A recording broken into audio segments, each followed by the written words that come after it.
ಸಂಚಾರಿ ಸ್ಟುಡಿಯೋದ ಎಲ್ಲ ವೀಕ್ಷಕರಿಗೆ ಸ್ವಾಗತ. ಇವತ್ತು ನಾವು ವಿಧಾನಸೌಧದ ಮುಂದೆ ಇದ್ದೇವೆ. ಇಲ್ಲಿ ಯಾಕೆ ಬಂದಿದ್ದೇವೆ, ನಾಳೆ ಒಂದು ಮೀಟಿಂಗ್ ಇದೆ ವಿಧಾನಸೌಧದ, ಅಂದರೆ ಮುಖ್ಯಮಂತ್ರಿ ಭವನ ಕೃಷ್ಣಾದಲ್ಲಿ ಒಂದು ಮೈಕ್ರೋ ಫೈನಾನ್ಸ್ ಬಗ್ಗೆ ನಾಳೆ ಒಂದು ಮೀಟಿಂಗ್ ಕರೆದಿದ್ದಾರೆ. ಆ ಪ್ರಯುಕ್ತ ನಾವೊಂದು ಕೆಲವೊಂದು ಕೆಲಸಗಳನ್ನು ಮಾಡಲು ಇಲ್ಲಿ ಬಂದಿದ್ದೇವೆ.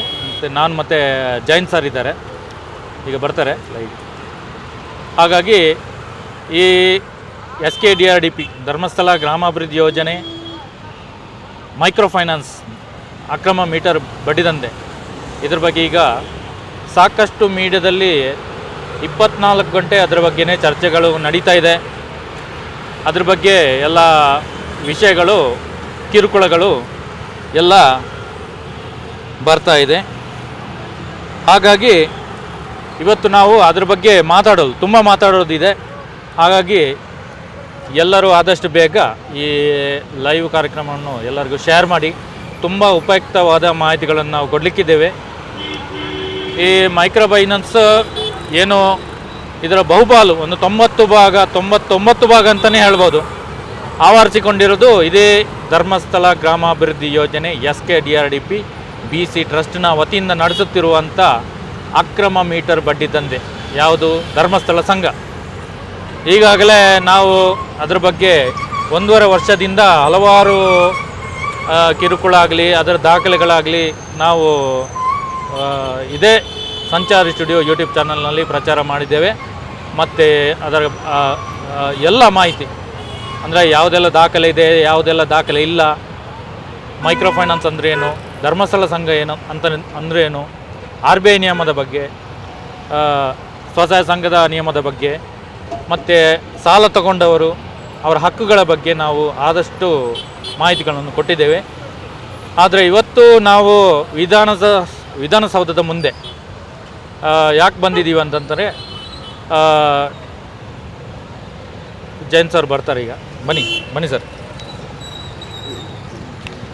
ಸ್ವಲ್ಪ ಮಾತಾಡ್ತಾರೆ, ಬನ್ನಿ.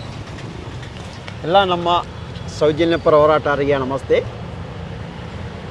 ನಾವು ಮೈಕ್ರೋ ಫೈನಾನ್ಸ್ ಅಂದರೆ ಶ್ರೀ ಕ್ಷೇತ್ರ ಧರ್ಮಸ್ಥಳ ಗ್ರಾಮಾಭಿವೃದ್ಧಿ ಯೋಜನೆ SKDRDP ಇದರ ಬಗ್ಗೆ 1 ವರ್ಷದಿಂದ ಹೋರಾಟ ಮಾಡ್ತಲೇ ಬಂದಿದ್ದೀವಿ. ಆದರೆ ಈಗ ಅದಕ್ಕೆ ಸ್ವಲ್ಪ ಬಿಸಿ ಮುಟ್ಟಿದೆ ಅಂತ ಕಾಣಿಸ್ತಾ ಇದೆ. ಮಾಧ್ಯಮದಲ್ಲೂ ಸ್ವಲ್ಪ ಸುದ್ದಿ ಆಗ್ತಾ ಇದೆ. ಅದೇ ಮಾಧ್ಯಮದಲ್ಲಿ ಮೈಕ್ರೋ ಫೈನಾನ್ಸ್ ಮಾತ್ರ ಹೇಳ್ತಾ ಇದ್ದಾರೆ. ಯಾವುದೇ ಒಂದು ಕಾರಣಕ್ಕೂ ಇದು ಯಾವುದು ಮೈಕ್ರೋ ಫೈನಾನ್ಸ್ ಅಲ್ಲದೇ ಇರೋದು ಯಾವುದಂತ ಹೇಳ್ತಾ ಇಲ್ಲ.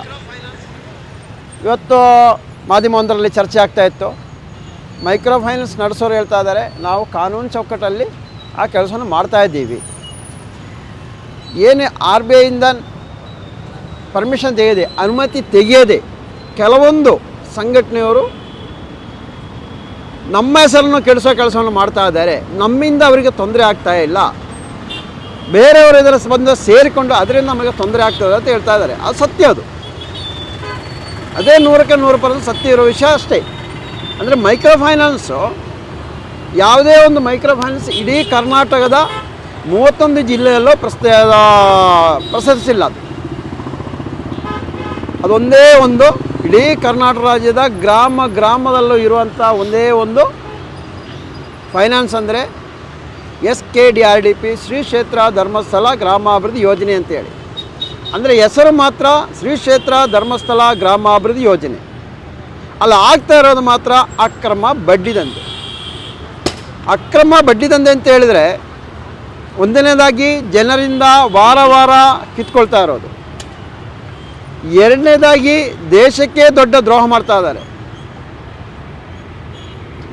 ದೇಶದ ಕಾನೂನನ್ನೇ ಕಣ್ಕಟ್ಟಿ, ಅದು ನನಗೆ ದೇಶದ ಕಾನೂನಿಗೂ ನನಗೇನು ಸಂಬಂಧನೇ ಇಲ್ಲ. ಅದು ನೀವು ಬೇರೆ ನಾನು ಬೇರೆ, ನಾನು ನನ್ನಷ್ಟು ಮಾಡ್ತೀನಿ, ನೀವು ಯಾರು ಕೇಳಲಿಕ್ಕೆ, ಈ ರೀತಿಯಲ್ಲಿದೆ ಅವ್ರದ್ದು ಕಾನೂನು. ಏನೋ ಮಾತಾಡುವಂಗಿಲ್ಲ, ಏನೋ ಕೇಳುವಂಗಿಲ್ಲ.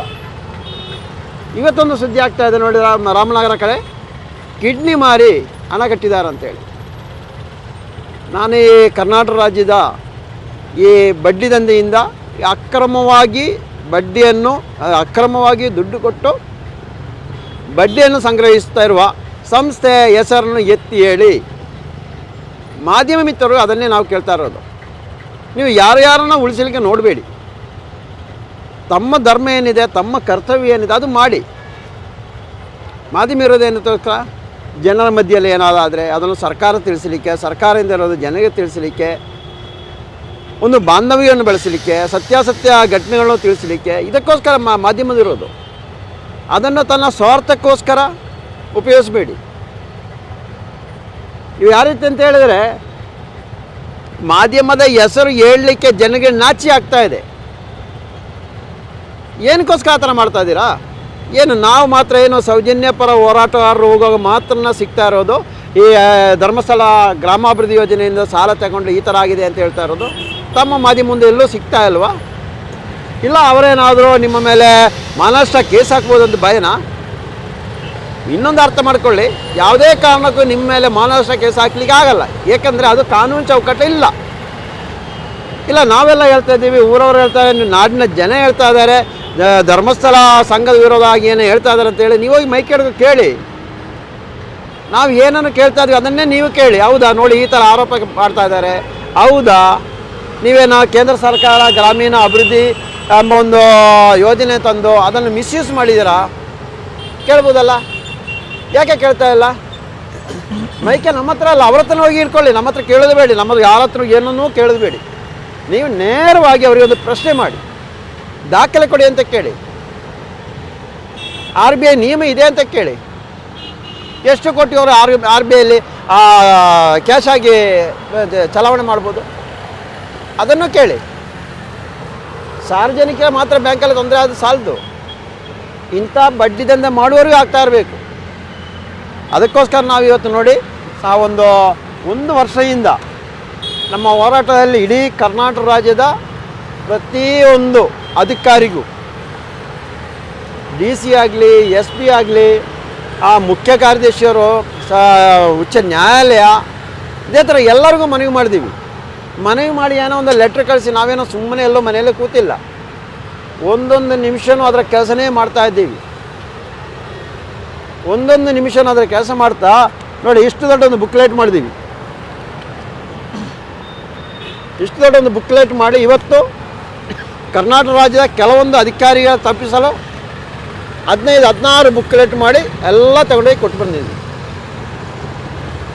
ನಾಳೆ ಹೇಗೋ ರೀತಿಯಲ್ಲಿ ಒಂದು ಚರ್ಚೆ ಆಗ್ತಾ ಇದೆ. ಮುಖ್ಯಮಂತ್ರಿಯವರೇ ಕರೆದಿದ್ದಾರೆ ಸಭೆಯನ್ನು, ಮೈಕ್ರೋ ಫೈನಾನ್ಸ್ ವಿಷಯ. ನಾನು ಈಗ ಈ ವಿಧಾನಸಭೆ ಮುಂದೆ ನಿಂತು ಮಾತಾಡೋ ಉದ್ದೇಶ ಇವಾಗ ಕೊಟ್ಟು ಸ್ವಲ್ಪ ಲೇಟ್ ಆಯಿತು. ಆದರೂ ಹೇಳ್ತಾ ಇರೋದು, ನಾಳೆ ಚರ್ಚೆ ಮಾಡುವಾಗ ಅದರಲ್ಲಿ ಡಿವೈಡ್ ಮಾಡಬೇಡಿ, ಅವನು ಇವನು ಅಂತ ಎಲ್ಲ ವಿಷಯನ ಪ್ರಸ್ತಾಪನೆ ಮಾಡಿ. ಏನು ಧರ್ಮಸ್ಥಳ ಗ್ರಾಮಾಭಿವೃದ್ಧಿ ಯೋಜನೆಯವರು ಗ್ರಾಮವನ್ನು ಅಭಿವೃದ್ಧಿ ಮಾಡ್ತಾ ಇಲ್ಲ, ಯಾರಿಗೆ ಕಾಣಿಸ್ತಾ ಇದೆ ಗ್ರಾಮವನ್ನು ಅಭಿವೃದ್ಧಿ ಮಾಡ್ತಾ ಇದ್ದಾರೆ ಅಂತೇಳಿ? ಎಲ್ಲಾದರೂ ಅವರ ಒಂದು ಪುಸ್ತಕದಲ್ಲಿ ಇದೆಯಲ್ಲ, ಒಂದು 20 ರೂಪಾಯಿ ಪುಸ್ತಕ, ಒಂದು 10 ರೂಪಾಯಿ ಪೆನ್ನು, ಅದರಲ್ಲಿ ಎಲ್ಲರೂ ಬರೀತಿದ್ದಾರೆ, ಇಂಥ ಗ್ರಾಮಕ್ಕೆ ಇಂಥ ಒಂದು ಮೆಟೀರಿಯಲ್ ಕೊಟ್ಟಿದ್ದೀವಿ, ಅಲ್ಲ ಅಂಥ ಗ್ರಾಮದಲ್ಲಿ ಇಂಥ ಮಿಷನ್ ಕೊಟ್ಟಿದ್ದೀವಿ, ಈ ಗ್ರಾಮ ಇದೇ ರೀತಿ ಅಭಿವೃದ್ಧಿ ಆಗಿದೆ ಅಂತ ಎಲ್ಲರೂ ಇದೆಯಾ? ನೀವು ಎಷ್ಟು ದುಡ್ಡು ಕೊಟ್ಟಿದ್ದೀರಿ, ನಾವೆಷ್ಟು ಕೊಟ್ಟಿದ್ದೀವಿ, ನೀವೆಷ್ಟು ಕೊಟ್ಟಿದ್ದೀರಿ? LIC ಅಮೌಂಟ್ ಕಟ್ಟಿದ್ದೀವಿ, ಅದಕ್ಕೆ ದುಡ್ಡು ಕಟ್ಟಿದ್ದೀರಾ? LICಗೆ ಏನೋ ಕಟ್ಟಿದ್ದೀರಾ? PRK ಕಟ್ಟಿದ್ದೀರಾ? ಉಳಿತಾಯ ಖಾತೆ ಕಟ್ಟಿದ್ದೀರಾ? ಇದನ್ನು ನೋಡ್ತಾ ಇದ್ದೀರಿ. ಅವರ ಮನೆಯಲ್ಲಿ ದುಡ್ಡು ಕಟ್ಟುವವರ ಪರಿಸ್ಥಿತಿ ಏನಾಗಿದೆ ಅಂತ ಏನು ಕೇಳಿಲ್ಲ. ಇಷ್ಟು ಟೈಮ್ ನಾ ಕೇಳಿದ್ರ? ನೀವು ಊಟಕ್ಕಿರಿ, ಇಲ್ಲದಿರಿ, ನೀವು ಸಾಯೋ, ನನಗೆ ದುಡ್ಡು ಬೇಕು ಅಷ್ಟೇ ಹೇಳ್ತಾ ಇರೋದು. ಪ್ರತಿಯೊಂದು ಕಡೆ ಹೇಳ್ತಾ ಇರೋದು ಅಷ್ಟೇ, ನಿನ್ನ ಸತ್ರು ಪರವಾಗಿಲ್ಲ ಅಂತ. ಈ LIC ಮತ್ತು PRK ಬೋರ್ಡೆಲ್ಲ ಮಾಡಿರೋ ಯಾವ ಉದ್ದೇಶಕ್ಕೆ ಇವತ್ತು ಗೊತ್ತಾಗ್ತಾ ಇದೆ. ಇವತ್ತು ಕೆಲವರಿಗೆ ಗೊತ್ತಾಗ್ತಾ ಇದೆ. ನಿನ್ನೆಯಿಂದ ನನಗೆ ಇಬ್ಬರು ಕರೆ ಮಾಡ್ತಾ ಇದ್ದಾರೆ, PRK ಬಾಂಡು ಸುಳ್ಳಲ್ವ ಸರ್, ಬಿದ್ದೋಗಿದೆ ಅಂತ. ಹಂಗೆ ನಾವು ದಡ್ರಲ್ವ ಅಂತ ಕೇಳಿದೆ. ನಾವು ದಡ್ರು ತಾನೇ ಹೇಳಿರೋದು, ನಾವು ದಡ್ರು ಹೇಳಿರೋದು. ಇವತ್ತು ಕರೆ ಮಾಡಿ, ಇಲ್ಲ PRK ಬಾಂಡ್ ಯಾವುದಾದ್ರು ಪೇಪರ್ ಇತ್ತು, ಅದಕ್ಕೆ ನಾವು ಕರೆ ಮಾಡಿದ್ದೀವಿ. ಆವಾಗ ಫಸ್ಟ್ ಹೇಳಿದ್ರು ಕೋರ್ಟ್ ಅಂತ ಹೇಳಿದ್ರು, ಆಮೇಲೆ ನಮಗೆ ಕರೆ ಮಾಡಬೇಡಿ, ಇದಕ್ಕೆ ಸಂಬಂಧನೇ ಇಲ್ಲ ಅಂತ ಹೇಳ್ತಾ ಇದ್ದಾರಂತೆ. ಯಾವ ಮಟ್ಟಕ್ಕೆ ಬಂದು ಹೇಳಿ? ನಾವು ಹೇಳಿರೋದು ಸುಳ್ಳ, ಅಲ್ಲಿ ದೇವಮಾನ ಮಾಡಿರೋದು ಸರಿನಾ? ದೇವಮಾನ ಮಾಡಿರೋದು ಸರಿಯಾಗಿರ್ಬೋದಲ್ಲ? ದೇವಮಾನ ಮಾಡಿರೋದು ಸರಿಯಾಗಿದ್ದರೆ ಏನಕ್ಕೆ ಸ್ವಾಮಿ ಇವತ್ತು ಯಾವುದೇ ಮಾಧ್ಯಮದಲ್ಲಿ, ಯೂಟ್ಯೂಬ್ಗಳಲ್ಲಿ, ಯಾವುದರಲ್ಲೋ ಜಾಲತಾಣದಲ್ಲಿ ಧರ್ಮಸ್ಥಳ ಎಂಬ ಹೆಸರೆತ್ತು ಬರೋದಂತ ಹೇಳ್ತಾ ಇರೋದು? ನೋಡಿ, ಈ ಜಾಲತಾಣಲೆಲ್ಲ ಬರೆದಾಕಿದ್ರಲ್ಲ, ಅವ್ರಿಗೆ ನಾನು ಹೇಳ್ತೀನಿ, ಧರ್ಮಸ್ಥಳ ಹೆಸರಿತ್ತು ಬಾ ಹೇಳಲಿಕ್ಕೆ ನಿಮಗೇನು ಹಕ್ಕಿಲ್ಲ, ಅದು ಯಾರಿಗೂ ಇಲ್ಲ. ಧರ್ಮಸ್ಥಳ ಗ್ರಾಮ, ಈ ಹಿಂದೆನೇ ಹೇಳ್ತಾ ಇದ್ದೀನಿ, ಧರ್ಮಸ್ಥಳ ಗ್ರಾಮ ಅಂತ. ಧರ್ಮಸ್ಥಳ ಗ್ರಾಮ ಎತ್ತಬಾರ್ದು, ಧರ್ಮಸ್ಥಳ ಹೆಸರನ್ನು ಇಡಬೇಡಿ ನೀವು. ಅದಕ್ಕೆ ಯಾವ ಉದ್ದೇಶಕ್ಕೋಸ್ಕರ ಧರ್ಮಸ್ಥಳ ಹೆಸರನ್ನು ಇಟ್ಟಿರೋದು? ನಾನು 24 ಗಂಟೆ ಹೇಳ್ತಾ ಇರ್ತೀನಿ ಧರ್ಮಸ್ಥಳ ಅಂತ. ಧರ್ಮಸ್ಥಳ ಗ್ರಾಮ, ದೇಶದ ಗ್ರಾಮಗಳು ಒಂದು ಗ್ರಾಮ, ಅದನ್ನೇ ಹೇಳೋ ಅವಶ್ಯಕತೆ ನಿಮಗೇನಿಲ್ಲ. ಭಯಂಕರ ಬರೆದಾಗ್ತಾ ಇದ್ದೀರಲ್ಲ, ಆದರೆ ಯೂಟ್ಯೂಬರ್ನೆಲ್ಲ ಬಂದ್ ಮಾಡಿದಿರಲ್ಲ, ಯೂಟ್ಯೂಬರ್ನೆಲ್ಲ ಬಂದ್ ಮಾಡಿಕೆ ನೋಡಿ. ಯೂಟ್ಯೂಬರೆಲ್ಲ ಬಂದು ಇನ್ನು ವಿಧಾನಸೌಧ ಮುಂದೆ, ಕೋರ್ಟ್ ಮುಂದೆ ಇದೇ ಥರ ನಿಂತು ನಾವು ವಿಡಿಯೋ ಮಾಡ್ತಾ ಇರ್ತೀವಿ, ಲೈವ್ ಮಾಡ್ತಾ ಇರ್ತೀವಿ. ಬಂದ್ ಮಾಡಿ, ಎಷ್ಟು ಬೇಕಾದ್ರೆ ಬಂದ್ ಮಾಡಿ. ಒಂದಷ್ಟು ಮಾಧ್ಯಮವರು ಭಯ ಬೀಳ್ತಾ ಇದ್ದಾರೆ, ನಮ್ಮ ಮೇಲೆ ಅವನು ಮಾನನಷ್ಟ ಕೇಸ್ ಹಾಕ್ತಾನೆ ಅಂತ. ಏನು ಹೇಳೋಣ ಇದಕ್ಕೆಲ್ಲ? ಆಯ್ತು ಸ್ವಾಮಿ, ಅವರ ಹೆಸರೇ ಎತ್ತಬೇಡಿ, ಆ ಜನರೇ ಹೆಸರೆತ್ತಲಿ. ಇವತ್ತು ನೋಡಿ, ನಾನು ಇವಾಗ ಲೆಟ್ರ್ ಕೊಟ್ಟಿರೋದಲ್ಲಿ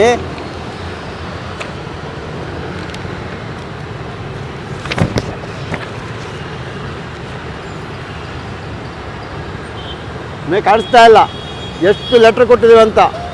27 ನೋಡಿ, ಎಲ್ಲ ಪಾಯಿಂಟ್ ಹಾಕಿಬಿಟ್ಟು ಇವತ್ತು ಕೊಟ್ಟಿರೋದು ಅಧಿಕಾರಿಯವರಿಗೆ.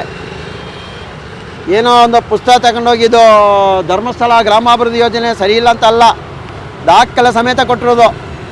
ನಮಗೆ ಈ ಒಂದು ಲೆಟ್ರ್ ಇವಾಗ ಈ ನಾವೇನು ಕೊಟ್ಟರು ಅಧಿಕಾರಿ ತಗೊಂಡ ನಂತರ ಇನ್ನು ಇವಾಗ ನ್ಯಾಯಾಲಯಕ್ಕೆ ಹೋದರೂ ಇವರಿಗೆ ಕೊಡೋ ಅವಶ್ಯಕತೆ ಏನಿಲ್ಲ, ಅದಕ್ಕೆ ಸ್ಪೆಷಲ್ ತನಿಖೆ ಮಾಡಲೇಬೇಕಾಗತ್ತೆ. ಇವತ್ತು ನೋಡಿದ್ದೀರಾ, ಮಂಡ್ಯದಲ್ಲಿ ಕಿಡ್ನಿ ಮಾರಿ ದುಡ್ಡು ಕಟ್ಟಿರೋದು ಮೊನ್ನೆಯಿಂದ ಕರೆ ಮಾಡ್ತಾ ಇದ್ದಾರೆ. ಇನ್ನೊಬ್ಬರು ಬಿಜಾಪುರದವರು ಮಹಾರಾಷ್ಟ್ರಲ್ಲಿ ಹೋಗಿ ಕೂತಿದ್ದಾರೆ. ಮಾಧ್ಯಮ ಮಿತ್ರ ನೀವು ಹೋಗಿ ಅವ್ರಿಗೆ ಒಂದಿಷ್ಟು ಮಾತಾಡಿಸಿ ಅವನು ಕರೆಸ್ಕೊಂಡು ಬಂದು ಬಿಡುವ ಕೆಲಸವನ್ನು ಮಾಡಿ. ನಾವು ಮಾಡ್ತಾ ಇದ್ದೀವಿ ಒಂದು ಕಡೆಯಿಂದ. ನಾವು ಚಾಮರಾಜನಗರನ ಮಾಡಿದ್ದೀವಿ. ಚಾಮರಾಜನಗರ ಪಾಪ ಮೈಸೂರಲ್ಲಿದ್ದರು ಕ್ಯಾನ್ಸರ್ ಪೇಷಂಟ್ ಆಗಿ, ಅವ್ರನ್ನ ಕರ್ಕೊಂಡೋಗಿ ಮನೆಗೆ ಬಿಡುವ ಕೆಲಸವನ್ನು ಮಾಡಿದ್ದೀವಿ. ಇನ್ನು ಕುಶಾಲನಗರ ಕಡೆಯೂ ಇದೆ. ಪ್ರತಿಯೊಂದು ಕಡೆ ನಮ್ಮ ಕೆಲಸ ಕಾರ್ಯಗಳನ್ನು ಮಾಡ್ತಾಯಿದ್ದೀವಿ. ಮತ್ತು ಈ ಧರ್ಮಸ್ಥಳ ಗ್ರಾಮಾಭಿವೃದ್ಧಿ ಯೋಜನೆಯಲ್ಲಿ ಯಾವ ರೀತಿಯಲ್ಲಿ ಅಂತ ಹೇಳಿದರೆ, ಇವರು ಉಳಿತಾಯ ಖಾತೆ ಅಂತೇಳಿ ಉಳಿತಾಯ ರೂಪದಲ್ಲಿ ಹಣವನ್ನು ಸಂಗ್ರಹ ಮಾಡ್ತಾ ಇರೋದು. ಅದೆಲ್ಲ ನಾವು ನಿಮ್ಮನ್ನೇ ಲೆಕ್ಕ ಮಾಡಿದ್ದೀವಿ. ಸಾವಿರಾರು ಕೋಟಿ ವರ್ಷಕ್ಕೆ ಬರ್ತಾ ಇದೆ. ಈ ಸಾವಿರಾರು ಕೋಟಿಗೆ ಈ ಬಡ್ಡಿ ಕೊಡ್ತಾ ಇರೋದು. ತಿರ್ಗ ನಮ್ಮ ದುಡ್ಡನ್ನೇ ನಮಗೆ ಕೊಟ್ಟು ನಮ್ಮಿಂದಲೇ ದುಡ್ಡು ಮಾಡ್ತಾ ಇರೋದು. ಇದು ಗ್ರಾಮವನ್ನು ಅಭಿವೃದ್ಧಿ ಮಾಡುವವರಲ್ಲ, ಇದು ಬಡ್ಡಿ ದಂಧೆ ಮಾಡುವವರು, ತನ್ನ ಸ್ವಾರ್ಥಕ್ಕೋಸ್ಕರ ತನ್ನ ಕುಟುಂಬದ ಅಭಿವೃದ್ಧಿಗೋಸ್ಕರ ಮಾಡ್ತಾ ಇರುವವರು ಇವರು. ಅದು ನಿಲ್ಲಬೇಕು. ಇನ್ನೊಂದು ಕಡೆ ದೇವಸ್ಥಾನ ಹೆಸರಲ್ಲಿ ದೇವರನ್ನಿಟ್ಟು ದೇವರನ್ನು ಮುಂದಿಟ್ಟು ಕೆಲಸ ಮಾಡ್ತಾರೆ ಇವರು, ದುಡ್ಡು ಮಾಡ್ತಾ ಇದ್ದಾರೆ. ಇವರು ದೇವರಿಗೆ ಕೈ ಮುಗಿಯವರಲ್ಲ. ಇದನ್ನು ಯಾವುದನ್ನು ಹೇಳಬಾರ್ದು. ಇದನ್ನೇ ಹೇಳಿದ್ರೆ ಎಲ್ಲಕ್ಕೂ ಸ್ಟೇ ತರ್ತಾ ಇರ್ತಾರೆ. ತನ್ನಿ, ನೀವು ಎಷ್ಟು ಸ್ಟೇ ಬೇಕಾದ್ರೂ ತನ್ನಿ. ನಾಳೆ ಹೆಂಗೋ 10 ಗಂಟೆ ಹೊತ್ತಿಗೆ ಸಭೆ ಮುಗಿದು ಬರುವಾಗಲೇ 100ಕ್ಕೆ 100% ಹೇಳಿರ್ತಾರೆ. ಇದು ಮೊದಲನೇದಾಗಿ ಧರ್ಮಸ್ಥಳ ಗ್ರಾಮಾಭಿವೃದ್ಧಿ ತನಿಖೆ ನಡೆಸಿ, ಅದು ಬಡ್ಡಿದಿಂದ ನಡೆಸ್ತಾ ಇದ್ದಾರ, ಗ್ರಾಮ ಅಭಿವೃದ್ಧಿ ಮಾಡ್ತಾ ಇದ್ದಾರೆ ಅಂತ ಒಂದು ಸುದ್ದಿ ಬಂದೇ ಬರುತ್ತೆ. ಅದು ಬ್ಯಾನ್ ಮಾಡಿ ಅಂತ ಆದಷ್ಟು ಬೇಗನೂ ಬರುತ್ತೆ. ಅದು ಅಲ್ಲದೆ ಅಲ್ಲಿ ಕೆಲಸ ಮಾಡುವವರಿಗೆ ಒಂದು PF ವ್ಯವಸ್ಥೆ ಕೊಡ್ತಾ ಇಲ್ಲ, ESA ಕೊಡ್ತಾ ಇಲ್ಲ. ಮತ್ತು ಇನ್ನು ಅನಿಲನ ಹೇಳ್ತಾ ಇದ್ದಲ್ಲ, ಲಾಭರಹಿತ ಟ್ರಸ್ಟ್ ಅಂತ ಹೇಳ್ತಾ ಇದ್ದಾರೆ. ಹೌದಲ್ವಾ? ಲಾಭರಹಿತ ಟ್ರಸ್ಟು. ಇವತ್ತು ನಾನು ಆ ಟ್ರಸ್ಟ್ ಈ ಒಂದು ಗ್ರಾಮಾಭಿವೃದ್ಧಿ ಯೋಜನೆ ಮುಖಾಂತರ ಕೊಡಲಿಕ್ಕೋಸ್ಕರ ಏನೋ ಒಂದು ಸಂಘ ಸಂಸ್ಥೆಯಿಂದ ಆದರೂ ಅನುಮತಿ ಇದೆಯಾ ಅಂತ ಎಲ್ಲ ಕೇಳೋರು, ಎಲ್ಲೂ ಅನುಮತಿ ಕೊಟ್ಟಿಲ್ಲ, ಯಾರೂ ಅನುಮತಿ ಕೊಟ್ಟಿಲ್ಲ. ಬ್ಯಾಂಕಿಗೆ ಮತ್ತು ಏನೋ SKDRBಗೆ ಒಂದು ಇದು BC ಟ್ರಸ್ಟಿಗೆ ಒಂದು ಒಪ್ಪಂದ ಇದೆ ಅಂತ ಹೇಳ್ತಾ ಇದ್ದಾರೆ. ಆ ಒಪ್ಪಂದದ ಒಂದು ಲೆಟ್ರ್ ಕೇಳಿದ್ರೆ ಅದಿಲ್ಲ, ಅದು ಕೊಡಲಿಕ್ಕಾಗಲ್ಲ. ಆಯ್ತು ಸ್ವಾಮಿ, ಅದು ಕೊಡಬೇಡಿ, ನೀವು ಇಟ್ಕೊಳ್ಳಿ, ನಿಮ್ಮ ಪರ್ಸನಲ್ ಆಗಿರ್ಬೋದು. ಏನಾಗಿ ಕೇಂದ್ರ ಸರ್ಕಾರ ಗ್ರಾಮಾಭಿವೃದ್ಧಿ ಯೋಜನೆಯ ಒಂದು ರೀತಿಯಲ್ಲಿ ಮಾಡಲಿಕ್ಕೆ ಈ ಒಂದು ಒಪ್ಪಂದ ಮಾಡಿ ಕೊಡ್ಬೋದಿತ್ತಲ್ಲ. ಇದೇನಕ್ಕೆ ಕೊಡ್ತಾ ಇಲ್ಲ? ಇವರು ಮಾಡ್ತಾ ಇರೋ ಕೆಲಸ ಅಂತ ಹೇಳಿದ್ರೆ, ನೇರವಾಗಿ ಬ್ಯಾಂಕಿಂದ ಯಾವುದೇ ಸವಲತ್ತನ್ನು ಜನರಿಗೆ ತಲುಪ್ತಾ ಇಲ್ಲ. ನೇರವಾಗಿ ಬ್ಯಾಂಕಿಂದ ನಾವು ಇಷ್ಟೊಂದು ಸಂಘವನ್ನು ಅಲ್ಲಿ ಕಟ್ಟಿದ್ದೀವಿ, ಅಲ್ಲಿ ಜನ ಇದ್ದಾರೆ, ಅದಕ್ಕೆ ದುಡ್ಡು ಕೊಡಬೇಕು, ಅದಕ್ಕೋಸ್ಕರ ನೋಡಿ ಅಂತ ಬ್ಯಾಂಕ್ ಅವರಿಗೊಂದು ದೊಡ್ಡ ಒಂದು ಇದೇ ಥರನೇ ಪತ್ರವನ್ನು ತೋರಿಸಿ ಬ್ಯಾಂಕ್ ಅವರಿಗೆ ಒಂದಿಷ್ಟು ಮ್ಯಾನೇಜರ್ಗೆ ಇರ್ತಲ್ಲ. ಎಲ್ಲರೂ ಈ ಭ್ರಷ್ಟಾಚಾರ ಅಂದರೆ ಭ್ರಷ್ಟರಿಂದ ತುಂಬಿ ತುಳುಕಿದ್ದಾರೆ ಇವಾಗ ಜನ ಎಲ್ಲ. ಪ್ರತಿಯೊಂದು ಕಡೆಯೂ ಅಷ್ಟೇ, ಎಲ್ಲ ಸಾಚರು ಯಾರಿಲ್ಲ, ಎಲ್ಲಿದ್ರೆ ಎಂಜಲು ಕಾಸು ಬೇಕು, ಅಲ್ಲಿ ಇದು ತೋರಿಸೋ ಸಾಕು, ಆಯಿತು ನಾವು ಕೊಡ್ತೀವಿ ಅಂತ ಆ ಥರ ತಂದು ಈ ಕಡೆಯಿಂದ ಬಡ್ಡಿ ಕೊಡ್ತಾ ಇರೋದು. ಇದನ್ನು ನಡೆಸ್ತಾ ಇರೋದು. ಇದೇ ವಿಷಯದಲ್ಲಿ ಏನೋ ಒಂದು ಸಭೆ ನಡೀತಾ ಇದೆ.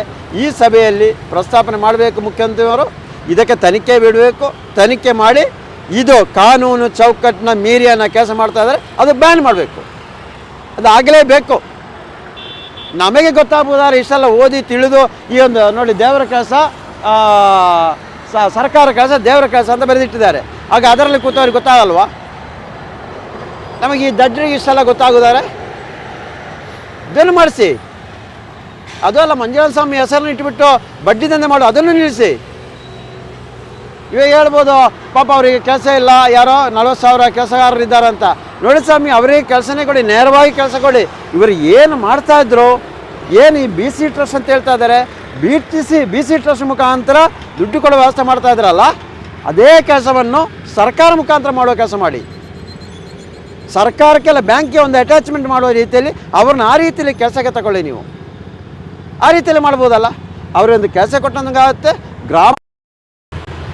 ಈಗಾಗಲೇ ಹೋಗ್ತಾ ಇದ್ದಾರಂತೆ ಎಲ್ಲಿಗೋ, ಯಾರೋ ಒಬ್ಬರು ಇನ್ನೊಂದು ದೇಶ ಉದ್ಧಾರ ಮಾಡಲಿಕ್ಕೆ ಹೋಗ್ತಾ ಇದ್ದಾರೆ. ಶ್ರೀಲಂಕಾ ಹೊರಟಿದ್ದಾರೆ ಯಾರೋ. ಶ್ರೀಲಂಕಾ ಹೊರಟಿರೋದು ಅಲ್ಲ, ಇನ್ನು ಇಲ್ಲಿ ಉಪಾಯ ಇಲ್ಲ. ಇಲ್ಲಿ ಜನ ಎದ್ದೇಳಿ ಆಯಿತು. ನಾನಿನ್ನು ಏನೇ ಸುಳ್ಳು ಹೇಳಿದ್ರು ಆಗಲ್ಲ, ನಾನು ಏನೇ ಪೇಟ ತೊಟ್ಟರು ಆಗಲ್ಲ, ನನ್ನ ಕಾಲು ಉದ್ದಕ್ಕಿಟ್ಟು ಕೊಟ್ಟರು ಜನ ಅಡ್ಡ ಬೀಳಲ್ಲ, ನನಗೆ ಫ್ರೂಟ್ಸ್ ತಂದು ಕೊಡಲ್ಲ, ನನಗಿನ್ನು ಅಲ್ಲಿ ಬರುವ ಕೂದಲು ಮಾರಿ ನನಗೆ ದುಡ್ಡು ಮಾಡಲಿಕ್ಕೆ ಆಗಲ್ಲ, ಅದೇ ಚಪ್ಪಲಿ ಮಾರಿ ದುಡ್ಡು ಮಾಡಲಿಕ್ಕೆ ಆಗಲ್ಲ, ನೇತ್ರಾವತಿ ನದಿಯಲ್ಲಿರೋ ಬಟ್ಟೆ ಮಾರಿ ದುಡ್ಡು ಮಾಡಲಿಕ್ಕೆ ಆಗಲ್ಲ. ಇನ್ನೋಗೋಣ ಅಲ್ಲಿಗೆ. ಅಲ್ಲಿ ಹೆಂಗೋ ಪರವಾಗಿಲ್ಲ, ಅವರೆಂಗೋ ಬಿಕಾರಿ ಆಗಿದ್ದಾರೆ. ಇನ್ನು ನಾವು ಹೋಗಿ ಅಲ್ಲಿ ಹೋಗಿ ನಾವು ಸ್ವಲ್ಪ ದುಡ್ಡು ಕೊಟ್ಟು ನನ್ನ ಮಕ್ಕಳು ಅಲ್ಲಿ ಒಂದು ಮಂತ್ರಿ ಮಾಡೋಣ ಅಂತ ಉದ್ದೇಶ. ಇದು ಬಿಸ್ನೆಸ್ ಮೈಂಡ್. ಇದು ಯಾವುದೋ ಒಂದಷ್ಟು ಹಸುಗಳನ್ನ ಸಾಕಿ ಎಲ್ಲಿಂದೋ ಯಾರನ್ನೋ ಬ್ರೆಜಿಲ್ ಅಂತ ಕಾಣಿಸ್ತೆ ತಂದುಬಿಟ್ಟು ಆಳಕೆರೆಯೋದೇನೋ ತೋರಿಸಿದ್ರಪ್ಪ. ಅಲ್ಲಿ ಆ ಹಸು ಇದೆಯಲ್ಲ ಅಂತ ಗೊತ್ತಿಲ್ಲ ಇನ್ನು. ಅದು ಯಾರ್ಯಾರೋ ಮನೆಯಲ್ಲಿ ಇದನ್ನೆಲ್ಲ ಕರ್ಕೊಂಡು ತೋರಿಸಿರ್ಬೋದು. ಇವರೇ ನಿಮಗೆ ಅದಕ್ಕೆ ಮಾತ್ರ ಆಗೋದು. ನೀವು ನೆನೆಸಿರಲ್ಲ, 18/6/2024 ಸಾಯಂಕಾಲ 7 ಗಂಟೆಗೆ ನಮ್ಮವರೊಂದು 3 ಜನ ಮೇಲೆ ಅಲ್ಲೇ ಆಗುವಾಗ ಈ ರೀತಿ ಆಗ್ತಂಗೆ ಗೊತ್ತಿರಲ್ವಲ್ಲ ನಿಮಗೆ? ಗೊತ್ತಿತ್ತಾ? ಅಲ್ಲೇ ಮಾಡಿದ್ರಲ್ಲ. ನೀವೇನು ತಿಳಿಸಿರಿ? ನಾವು ಏಟದಿಂದ ಹೋಗ್ತೀವಿ ಅಂತ ತಿಳಿಸ್ತೀರಾ? ನಿಮಗೆ ದುಡ್ಡು ಇರ್ಬೋದು, ಅಧಿಕಾರ ಇರ್ಬೋದು, ಅಷ್ಟೇ ಇರೋದು. ಇವತ್ತು ನಾವು ಮಾಡಿರೋಂಥ ಕೆಲಸವನ್ನು ಮಾಡಲಿಕ್ಕೆ ನಿಮ್ಮೊಟ್ಟಿಗೆ ಯಾವನೊಬ್ಬ ಮಗನೂ ಇಲ್ಲ. ಇವತ್ತು ತಿಮ್ಮರೋಡಿ ಅನ್ನೊಟ್ಟಿಗೆ ಗಿರೀಶ್ ಹೊಂಟೊಟ್ಟಿಗೆ ನಾವಿದ್ದೇವೆ, ಆದರೆ ನಿಮ್ಮೊಟ್ಟಿಗೆ ದುಡ್ಡು ಕೊಡದೆ ಯಾವನು ಬರಲ್ಲ. ಇಲ್ಲ ನಿಮ್ಮ ಎಂಜಿನ ಕಾಸು ಯಾರೋ ತಿಂದಿರಬೇಕು ನಿಮ್ಮೊಟ್ಟಿಗೆ ಬರಲಿಕ್ಕೆ. ಅಂಥವನ್ನು ಕಳಿಸ್ತಾನೆ ಓಡಿಸ್ತಾ ಇರೋದು. ಆ ಹೆಣ್ಣು ಮಕ್ಕಳು ನೋಡುವಾಗ ಎಂಜಲು ಸುರಿಸ್ತಾ ಹೋದವ ಅವತಾನೆ ಅಲ್ಲಿ ಇವಾಗ ಡೈರೆಕ್ಟ್ ಆಗಿದ್ದಾನೆ ಉಡುಪಿಯಲ್ಲಿ. ಅವನ ಅನಬೇರೆ ಎಲ್ಲ ಕೊಡ್ತೀವಿ ನಾವು. ಆ ನಂತರ ನಾವು ಎಲ್ಲೇ ಕಲಬುರಗಿ ಹೋದೆ, ಅಲ್ಲಿಗೂ ಜನ ಕಳಿಸ್ತಾ ಇದ್ದೀರಾ ಅಟ್ಯಾಕ್ ಮಾಡಲಿಕ್ಕೋಸ್ಕರ. ತಿರ್ಗಾ ಇನ್ನು ನಾವು ಬೆಳಗಾಂ ಹೋಗಿದ್ದೀವಿ, ಬೈಲಂಗುಳ, ಅಲ್ಲಿ 300 ಜನ ಹೆಣ್ಮಕ್ಳನ್ನ ಕಳಿಸ್ತೀರಾ. ಅದು ನಾವು ಹೇಳೋದಲ್ಲ, ನೀವೇ ಹೇಳ್ತಾ ಇರೋದು. ಜಯಂತ್ ಹೊಡಿಯೋದಾ, ಒಟ್ಟು ಇದ್ದವರು ಹೊಡಿಯೋದಾ, 300 ಜನನ ಕಳಿಸಿದ್ದಾರೆ, ಹೌದಲ್ವಾ? ಇವತ್ತು ತಿರ್ಗಾ ನೀವು ಮಾಡಿದ್ದಾರೆ. ಗ್ರಾಮಗಳಲ್ಲಿ ಒಂದು 55 ಒಂದೊಂದು ತಾಲೂಕುಗಳಲ್ಲಿ 50 ಜನ ಸೆಟ್ ಮಾಡ್ತಾ ಇದ್ದೀವಿ. ಅವರ ಮುಖಾಂತರ ಗ್ರಾಮಗಳಲ್ಲಿ ಮಾಡ್ತಾ ಇದ್ದೀರಿ. ಇವರೇನ ಬಂದರೆ ಇವನ್ನ ಓಡಿಸ್ಬೇಕು, ಹೊಡಿಬೇಕಂತೇಳಿ ನಿಮ್ಮ ಅಪ್ಪನಿಗೆ ಹೋಗಿ ಹೇಳಿ ಹೊಡ್ಲಿಕ್ಕೆ ಬಿಡಲಿಕ್ಕೆ. ಒಂದು ಟೈಮ್ ಇತ್ತು ನೀವು ಹೊಡಿಯೋದು ಬಡಿಯೋದು, ಏನೋ ಹೊಡಿಯೋದು ಬಡಿದ್ರೆ ಅಂದರೆ ನಾವು ಹೇಳ್ತಾ ಇದ್ದೀವಲ್ಲ, ಅತ್ಯಾಚಾರ ಮನೆ ನುಗ್ಗಿ ಹೊಡಿತೀವಿ. ನೀವೇನು ನಾವು ದಡ್ರಂತ ಎಣಿಸ್ಬೇಡಿ. ನಾವೇನೋ ಯಾರೋ ಎಂಜಲ ಕಾಸಲ್ಲಿ ಕೆಲಸ ಮಾಡ್ತಾ ಇಲ್ಲ, ನಾವು ಸ್ವಇಚ್ಛೆಯಿಂದ ಮಾಡ್ತಾ ಇದ್ದೀವಿ ಊರಿಗೋಸ್ಕರ. ನಿಮ್ಮಂಥರು ಬಂದು ಈ ಊರನ್ನು ತಿಂದಾಕ್ತಾ ಇದ್ದಾರಲ್ಲ, ಅದನ್ನು ನಿಲ್ಲಿಸ್ಬೇಕು. ಅದಕ್ಕೋಸ್ಕರ ಕೆಲಸ ಮಾಡ್ತಾ ಇದ್ದೀವಿ. ನೀವು ಅದು ಬಿಟ್ಟು ಹೊಡ್ಲಿಕ್ಕೆ ಬಡಿಲಿಕ್ಕೆ ಬರ್ತಾ ಇದ್ದೀರಾ, ಟೀಮ್ ರಚನೆ ಮಾಡ್ತಾ ಇದ್ದೀರಾ. ನೀವು ಅಲ್ಲ ಒಂದು ಬಿ ಸಿ ಟ್ರಸ್ಟು ಲಾಭ ಇಲ್ಲ ರೈತ ಟ್ರಸ್ಟ್ ಅಂತ ಹೇಳ್ತಾ ಇದ್ದೀರಲ್ಲ, ಅಲ್ಲಲ್ಲಿ ಬಿಲ್ಡಿಂಗ್ ಕಟ್ಟಿ ಹಾಕಿರೋ ನನ್ನಪ್ಪನ ಕಟ್ಟಿ ಹಾಕಿರೋದಾ? ಎಷ್ಟು ಬೇಕು ನಿಮಗೆ? ಧಾರವಾಡಲ್ಲಿ ಬೇಕಾ? ಶಿವಮೊಗ್ಗ ಬೇಕಾ? ಹಾಸನಲ್ಲಿ ಬೇಕಾ? ಎಷ್ಟು ಬೇಕು? ಅದು ಯಾರಿಗೆ ಹೋಗ್ತಾ ಇದೆ? ಅನಿಲ್ ಅವರೇ, ನಿನಗೂ ಬರ್ತಾ ಇರೋದು ನೋಡಿ. ಮೊನ್ನೆ ಮಂಜುನಾಥನ ತೊಳೆದು ಹಾಕಿರಲ್ಲ, ಅದೇ ಗತಿ ನಿನಗೂ ಬರ್ತಾ ಇರೋದು. ಅನಿಲ್ ಅವರೇ, ನೀನು ಏನು ತಲೆ ಕೆಡಿಸ್ಬೇಡ. ನಿನ್ನನ್ನು ಒದ್ದೊರಗೆ ಹಾಕ್ತಾರೆ. ನೀನೇನ ಅವತ್ತು ನೋಟು ಬ್ಯಾನ್ ಆದ ಸಂದರ್ಭದಲ್ಲಿ ಏನೋ ಸ್ವಲ್ಪ ಅವನ ಬ್ಲ್ಯಾಕ್ ಮನಿಯನ್ನೆಲ್ಲ ವೈಟ್ ಮನಿ ಮಾಡಿಕೊಟ್ಟು ದೊಡ್ಡ ಸ್ಥಾನದಲ್ಲಿ ಬಂದು ಕೂತಿದ್ಯಾ ನೀನು ಅಲ್ವಾ? ಇವಾಗ ಏನೋ ಅವರ ಮುಂದೆ ನಾನು ದೊಡ್ಡದೇನೋ ಸಾಧನೆ ಮಾಡ್ತೀವಿ ತೋರಿಸ್ತಾ ಇದ್ದಿಲ್ಲ. ಏನಾದರೂ ಒಂದು ಕಟ್ಟಡ ನಿನ್ನ ಹೆಸರಲ್ಲಿ ಮಾಡಿದಾರಾ ಹೇಳೋ? ಒಂದು ಕಟ್ಟಡ ಎಷ್ಟು ಕಟ್ಟಿ ಹಾಕ್ತಾ ಇದ್ದಾರೆ ಅವರು? ಅದು ಕೇಳಯ್ಯ ನೀನು. ಅದು ಬಿಟ್ಬಿಟ್ಟು ಏನೋ ಎಂಜಿನ ಕಾಸಿ ಕೆಲಸ ಮಾಡೋದಲ್ಲ, ನಮ್ಮಂತರ ಮೇಲೆ ಅಟ್ಯಾಕ್ ಮಾಡಲಿಕ್ಕೆ ನೀನು ಪ್ಲಾನ್ ಮಾಡುವುದಲ್ಲ. ನಾಚಿಯ ಮನ ಮರ್ಯಾದೆ ಏನೇ ಇದ್ದಿದೆಯಾ ನಿನಗೆ? ಇವಾಗ ಎಲ್ಲ ಕೆಲಸದವ್ರನ್ನ ಪಾಪ SKDRP ಕೆಲಸ ಮಾಡುವ ಪಾಪ ಅವರಿಗೆ ನಾವು ಅವರಿಗೆ ಬೈತಾ ಇಲ್ಲ, ಇದ್ದ ವಿಷಯ ಹೇಳ್ತೀವಿ. ನಾವು ಅವ್ರಿಗೆ ಏನೂ ಹೇಳ್ತಾ ಇಲ್ಲ. ಅದರಲ್ಲಿ ಒಂದಿಷ್ಟು ಕೊಳಕ್ಕಿದ್ದಾರೆ, ಅಂದರೆ ಇವರ ಎಂಜಲ ತಿನ್ನುವವರು, ಎಂಜಲ ಕಾಸು ತಿನ್ನುವವರು, ಈ ಅತ್ಯಾಚಾರಿಗಳಿಗೆ ಹೆಣ್ಣು ಮಕ್ಕಳು ತಂದು ಸಪ್ಲೈ ಮಾಡಿದವರು, ಅಂಥ ಎಂಜಲ ಕಚಡಗಳು ಇದ್ದಾರೆ ಅದರಲ್ಲಿ. ಅಂಥವ್ರು ಬರೀತಾ ಇದ್ದಾರೆ, ಒಂದಿಷ್ಟು ನಮಗೆ ಅಪೋಸಿಟ್ ಬರೀತಾ ಇದ್ದಾರೆ. ಬೆಳಿಗ್ಗೆ 7 ಗಂಟೆಗೆ ಸ್ಪಾಟಿಗೆ ಹೋಗಬೇಕು, ಅಲ್ಲೋಗಬೇಕು, ಅಲ್ಲಿಂದ ವಿಡಿಯೋ ರೆಕಾರ್ಡ್ ಮಾಡಿ ಕಳಿಸ್ಬೇಕು. ಏನು ನಿನ್ನ ಮನೆಯವ್ರನ್ನೆಲ್ಲ ಕಳಿಸ್ಲಿಕ್ಕೆ ಆಗಲ್ಲ ಇದೇ ಥರ? ನಿನಗೆ ಹೋಗ್ಲಿಕ್ಕೆ ಆಗಲ್ವ ಇದೇ ಥರ? ನೋಡಿ, ಕಾರ್ಮಿಕ ಇಲಾಖೆ ನಾನು ಇವರ ದೂರು ಕೊಡಲಿಕ್ಕೆ ರೆಡಿ ಮಾಡಿದ್ದೀನಿ, ಕೊಟ್ಟೇ ಕೊಡ್ತೀನಿ. ಏನು SKDRPಯಲ್ಲಿ ಕೆಲಸ ಮಾಡ್ತಾರೋ ಪರವಾಗಿ ನಾನು ನಿಂತೀವಿ. ಅವರಿಗೆ ಉಪಾಯ ಇಲ್ಲ, ಅವರಿಗೆ ಗೊತ್ತಿರಲ್ಲ ನೀವು ಇಂಥ ಒಂದು ನೀಚರಂತ ಗೊತ್ತಿರಲ್ಲ. ಕೊಟ್ಟಿದ್ದಾರಲ್ಲ ಇವತ್ತು ಮಂಡ್ಯದಲ್ಲಿ ಅದರಲ್ಲೇ ಕೆಲಸ ಮಾಡುವ ಸೇವಾ ಪ್ರತಿನಿಧಿ, ಇದರಲ್ಲಿ ಏನೆಲ್ಲ ಆಗ್ತಾಯಿದೆ ಅಂತ ಇವತ್ತು ದೂರು ಕೊಟ್ಟು NCR ಆಗಿದೆ. ಗೊತ್ತಾ ನಿಮಗೆ? ಏನೋ ಗೊತ್ತಾಗ್ತಾ ಇದೆಯಾ? ಏನೋ ಹೇಳ್ತಾ ಇದೆಯಲ್ಲ, ಏನೋ 1% ಅವರು ಬಂದದಕ್ಕೆ ಏನೋ 1% ಕಮ್ಮಿ ಆಗಿದೆ ಅಂತ. ಸ್ವಾಮಿ, ನಾವು ಬಂದು 1 ವರ್ಷ ಆದಷ್ಟೇ, ನೀವು 30-40 ವರ್ಷದಿಂದ ಕಟ್ಟಿ ಬೆಳೆಸಿದೆಯಲ್ಲ. ಸುಳ್ಳು ಹೇಳಿ ಜನರಿಗೆ ಮೋಸ ಮಾಡಿ ಕಟ್ಟಿ ಬೆಳೆಸಿರುವ 1% ಏನು ಆಗಿಲ್ಲ. ನೋಡು ನೀ ಸರಿಯಾಗಿ, ನೀನು ನಿಮ್ಮ SKDRDP ವೆಬ್ಸೈಟ್ ಅಲ್ಲಿ 2 ತಿಂಗಳ ಹಿಂದೆ 54 ಲಕ್ಷ ಜನ ಇದ್ದದ್ದು, ಈಗ 52 ಲಕ್ಷ ಇದೆ. ನೋಡಪ್ಪ, ಎಲ್ಲಿ ಹೋಗಿದೆ 2 ಲಕ್ಷ ಜನ? ಎಲ್ಲಿ ಹೋದ್ರು? ಎಲ್ಲ ಚೀಲಾರಿ ಕಟ್ಟಿ ಹಾಕಿ ಇಟ್ಟಿದ್ಯಾ ನೀನು? 2 ಲಕ್ಷ ಜನ ಎಲ್ಲಿ ಹೋದ್ರು? ಹಾಗಾದ್ರೆ ಎಷ್ಟು ಪರ್ಸೆಂಟೇಜ್ ಆಯ್ತು? ಅದು ನೀವು ಹೇಳ್ತಾ ಇರೋದು, ಯಾಕೆ ತೋರಿಸ್ತಾ ಇಲ್ಲ. 15 ಲಕ್ಷ ಜನ ಈಗಾಗಲೇ 15 ಲಕ್ಷ ಜನ ಬಿಟ್ಟು ಹೋಗಿದ್ದಾರೆ, ಸಾಲ ಕಟ್ಟೋದನ್ನು ನಿಲ್ಲಿಸಿದ್ದಾರೆ. ಈಗಾಗಲೇ 15,000 ಕೋಟಿ ಬಂದಾಗಿದೆ. 1 ಲಕ್ಷ ಕೋಟಿಯಲ್ಲಿ 15,000 ಕೋಟಿ ಹಣ ಎಲ್ಲಿದೆ? ಬಡವರ ಕೈಯಲ್ಲಿದೆ. ಅಲ್ಲಲ್ಲ, ಬಡವರಲ್ಲ, ಅದು ನಾವು ಮಾಡ್ತಾ ಇರೋದಲ್ಲ. ಇನ್ನೂ ಹೇಳ್ತೀನಿ, ಮಂಜುನಾಥ ಸ್ವಾಮಿ ಏನು ನಾವೆಲ್ಲ ಹಾಕಿದೆ, ಉಂಡಿ ಹಾಕಿದ ದುಡ್ಡು ಅದು ಬಡವರಿಗೆ ಹೋಗ್ಬೇಕು, ಬಡವರ ಕೈಯಲ್ಲಿದೆ, ಅವರ ಕೈಯಲ್ಲಿ ಇರಬೇಕು. ಅದೇ ಮಾಡ್ತಾ ಇರೋದು. ನೀವೆನಿಸ್ಬೋದು ಏನೋ ತಿಮ್ಮನೋಡಿ ಅಣ್ಣನಿಗೆ, ಗಿರೀಶ್ ಅಣ್ಣರಿಗೆ, ಸಂತೋಷ್ ಜಯಂತರು ಬೇರೆ ಕೆಲಸ ಇಲ್ಲ ಅಂತ. ಅದಲ್ಲ, ಅಲ್ಲಿ ದೇವಸ್ಥಾನವನ್ನು ಹಿಂದೂ ದೇವಸ್ಥಾನ ಇಟ್ಟು ಪೂಜೆ ಮಾಡುತ್ತಾ ಹಿಂದೂ ದೇವರ ದುಡ್ಡನ್ನು ಹಿಂದೂ ಬಡವರಿಗೆ ಕೊಟ್ಟು ಅವರನ್ನು ಯಾಳಿಂತ ಕೆಟ್ಟ ಪದಗಳನ್ನೆಲ್ಲ ಬೈಯುತ್ತಾ ಆತ್ಮಹತ್ಯೆ ಮಾಡಿಸ್ತಾ ಇದ್ರಲ್ಲ ಇಲ್ವಾ? ಆ ದುಡ್ಡು ಇನ್ನೂ ಆಗಬಾರ್ದು. ಇನ್ನೂ ಕರ್ನಾಟಕ ರಾಜ್ಯದ ಜನತೆಗೆ ಹೇಳ್ತಾ ಇದ್ದೀವಿ, ನೋಡಿ, ಆತ್ಮಹತ್ಯೆ ಮಾಡ್ಕೊಳ್ಬೇಡಿ. ಈ ಮುನ್ನೆ ಎಲ್ಲ ತುಂಬ ಆಗ್ತಾಯಿದೆ. ಇನ್ನೂ ಅದನ್ನು ನೀವು ಎಚ್ಚೆತ್ತುಕೊಳ್ಳಿ, ಧೈರ್ಯವಾಗಿ ನಿಲ್ಲಿ. ನೀವು ಗಿರೀಶನ್ನು ಹೇಳಿದಾರಲ್ಲ, ಧೈರ್ಯವನ್ನು ಕಾಪಾಡಿ ನೀವು. ಸರ್, ಆಗಲ್ಲ. ಪಾರದರ್ಶಕ ಸಂಸ್ಥೆ 30 ವರ್ಷಗಳಿಂದ ಏನೂ ಲಾಭ ಇಲ್ಲದೆ ಎಲ್ಲಿ ಸರ್ ಎಲ್ಲ ಬಿಲ್ಡಿಂಗ್ ಕಟ್ಟಿದ್ದಾರೆ? ಮೈಸೂರು, ಶಿವಮೊಗ್ಗ, ಒಂದೊಂದು ಬಿಲ್ಡಿಂಗ್, ಬಂಟ್ವಾಳ, ಹಾಸನ್, ಎಲ್ಲೆಲ್ಲ ಬೇಕು ನಿಮಗೆ ಸ್ವಾಮಿ? ಎಲ್ಲಿ ಇದು ದುಡ್ಡು ಎಲ್ಲಿಂದ? ಯಾರ್ದು ಹೇಳ್ಬೇಕಲ್ಲ? ಅನಿಲ್ ಬ್ಲಾಕ್ ತೋರಿಸ್ಬೇಕಲ್ಲ? ಇಲ್ಲ, ಅನಿಲ್ ಬ್ಲಾಕ್ ಮನಿ ವೈಟ್ ಮಾಡಿದೆ ಅದು. ಅಂದ್ರೆ ಇದು ಸರ್ ದೇವಮಾನವ ತಥಾಸ್ತು ಅಂದಾಗ ಅಲ್ಲಿ ಸೃಷ್ಟಿ ಆಗಿದ್ದು. ಹೌದು ಆಗಿರ್ಬೋದು, ಹೇಳ್ಬೇಕಲ್ಲ ನೀವು. ಆ ತರ ಆಗಿದ್ದು ಇಲ್ಲಿ ನಾವು ದುಡ್ಡು ಕೊಟ್ಟು ಖರ್ಚು ಮಾಡಿ ಕಟ್ಟಿದ್ದಲ್ಲ ಅಂತ ಹೇಳ್ಬೇಕಲ್ಲ ನೀವು. ಅಲ್ಲ, ಇವರಿಗೆ ಒಂದು ಚಾಲೆಂಜ್ ಹಾಕೋಣ. ನಿಮಗೆ ತಾಕತ್ತಿದ್ದರೆ ಒಂದು ಮೀಡಿಯಾ, ಯಾವುದೊಂದು ಮೀಡಿಯಾ ನೀವು ಕರೆದ್ರೆ ಎಲ್ಲ ಮೀಡಿಯಾ ಬರ್ತಾರೆ. ಅವ್ನಿಗೆ ಗೊತ್ತಾಯ್ತು, ಮೊನ್ನೆ ರಾಷ್ಟ್ರಪತಿಯವರು ಬರುವಾಗ ನಾವು ನೋಡಿದ್ವಿ, ಎಲ್ಲ ಜನರಿಗಿಂತ ಜಾಸ್ತಿ ಮೀಡಿಯಾವನ್ನು ಕೂರಿಸಿದ್ರು ಸ್ವಾಮಿ. ಅದಕ್ಕೆಲ್ಲ ಬರ್ತಾ ಇರ್ತಾರೆ ಸ್ವಾಮಿ. ಒಂದೇ ಒಂದು ಮೀಡಿಯಾ ಕರೆಸಿ, ನೀವು ಒಂದು ನಮ್ಮ ಮುಂದೆ ದಾಖಲೆಗಳನ್ನು ತೋರಿಸಿ ನಮ್ಮ ಮುಂದೆ ಡಿಬೇಟ್ಗೆ ಬನ್ನಿ. ತಾಕತ್ತಿದ್ದರೆ, ಅಪ್ಪನಿಗೆ ಹುಟ್ಟಿದ್ರೆ ಬನ್ನಿ. ಒಡ್ಲಿಕ್ಕೆ ಕಳಿಸೋದಲ್ಲ, ಒಡ್ಲಿಕ್ಕೆ ಕಳಿಸಿದ್ದೀರಾ? ಜನ ಸೆಟ್ ಮಾಡ್ತೀರಾ ನೀವು? ತಾಲೂಕು ವಯಸ್ಸು, ಜಿಲ್ಲಾ ವಯಸ್ಸು, ನಾವು ಬಂದ್ರೆ ಅಲ್ಲಿ ವಿಡಿಯೋ ಮಾಡಿ ಕಳಿಸ್ಬೇಕಂತೆ, ಜನಗಳು ಒಟ್ಟಾಗಬೇಕಂತೆ, ಹೊಡಿಬೇಕಂತೆ. ಯಾಕೆ ನಿಮ್ಗೆ ದೇವರ ಬಗ್ಗೆ ಭಕ್ತಿ ಇಲ್ವಾ? ಕೋರ್ಟ್ ಕಾನೂನು ಯಾವುದು ಇಲ್ವಾ? ಯಾಕೆ ನಿಮ್ಮ ಮೇಲೆ ಈಗ ಆದೇಶ ಆಗಿದೆ? ಹೈಕೋರ್ಟ್ ಇಂದ ಯಾಕೆ ಆದೇಶ ಆಗಿದೆ? ಇಲ್ಲೇ ಹೈಕೋರ್ಟ್ ಪಕ್ಕದಲ್ಲೇ ಇದ್ದೇವೆ ನಾವು. ಅದು ಯಾಕೆ ಆದೇಶ ಆಗಿದೆ? ಯಾಕೆ ನೀವು ಅದನ್ನೆಲ್ಲ ಪ್ರಚಾರ ಮಾಡುದಿಲ್ಲ? ಯಾಕೆ ಸುಮ್ಮನೆ ಆದೇಶ ಆಗಿದೆಯಾ? ನೋಡಿ, ಇದೇ ದಾಖಲೆಗಳನ್ನು ಕೊಟ್ಟೆ ನಾವು ಆದೇಶ ಮಾಡಿಸಿರೋದು ಹೈಕೋರ್ಟ್ ಇಂದ. ಮೈಕ್ರೋ ಫೈನಾನ್ಸ್ ಹೆಸರಲ್ಲಿ ಈಗ ಎಲ್ಲ ಏನು ಕಿರುಕುಳ ಕೊಟ್ರೆ ಮೈಕ್ರೋ ಫೈನಾನ್ಸ್ ಸಂಸ್ಥೆಯವರು ಕೂಡ ಹೇಳ್ತಾ ಇದೀವಿ, RBI ಅನುಮತಿ ಇಲ್ಲದೆ ಯಾರೆಲ್ಲ ಮಾಡ್ತಾ ಇದ್ದಾರೆ ಎಲ್ಲರದು ತಪ್ಪೆ. ಅದು ನೀವು ಕೂಡ ಬಿಡಬೇಡಿ. 1% ಇಲ್ಲದೆ ಕೂಡ ಈ SKDRDP ಅಕ್ರಮ ಬಡ್ಡಿ ದಂಧೆ ಮಾಡ್ತಾ ಇದ್ದಾರೆ. ನಮ್ಮ ಹತ್ರ ಎಲ್ಲ ದಾಖಲೆ ಇದೆ. ಆ ಮೈಕ್ರೋ ಫೈನಾನ್ಸ್ನವರೇ ಬನ್ನಿ ನಮ್ಮ ಹತ್ರ, ನಿಮಗೆ ಏನು ದಾಖಲೆ ಬೇಕು ಎಲ್ಲ ಇದೆ ನಮ್ಮ ಹತ್ರ. ಇವರ ಹತ್ರ ಏನೇನಿದೆ ಏನೇನಿಲ್ಲ, ಜನರನ್ನು ಯಾವ ಥರ ಲೂಟಿ ಮಾಡ್ತಾ ಇದ್ದಾರೆ ಎಲ್ಲ ನಮ್ಮ ಹತ್ರ ಇದೆ. ಎಲ್ಲ ದಾಖಲೆಗಳು ನಮ್ಮ ಹತ್ರ ಇದ್ರೆ, ಎಲ್ಲೆಲ್ಲಿ ಪರ್ಮಿಷನ್ ಇದೆ ಎಲ್ಲೆಲ್ಲಿ ಪರ್ಮಿಷನ್ ಇಲ್ಲ ಎಲ್ಲ ನಮ್ಮ ಹತ್ರ ಇದೆ. ಬನ್ನಿ ನೀವು. ನಿಮ್ಮ ಮೇಲೆ ಈಗ ಅಪಪ್ರಚಾರ ಆಗ್ತಾ ಇದೆ.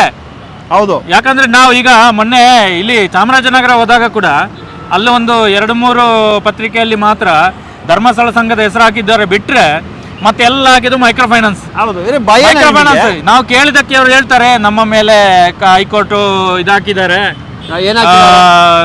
ನಾವು ಹಾಕುವಾಗಿಲ್ಲ. ಸ್ವಾಮಿ ಧರ್ಮಸ್ಥಳ ಸಂಘ ಅಂತ ಎಲ್ಲ ರಿಜಿಸ್ಟರ್ ಆಗಿದೆಯಾ? ಧರ್ಮಸ್ಥಳ ಸಂಘ ಹೇಳ್ತಾ ಇದ್ದಾರೆ ಕೋರ್ಟ್ ಇಂದ ನಮಗೆ ಆದೇಶ ಬಂದಿದೆ, ನಾವು ಅವರ ಹೆಸರು ಎತ್ತಬಾರ್ದಂತೆ.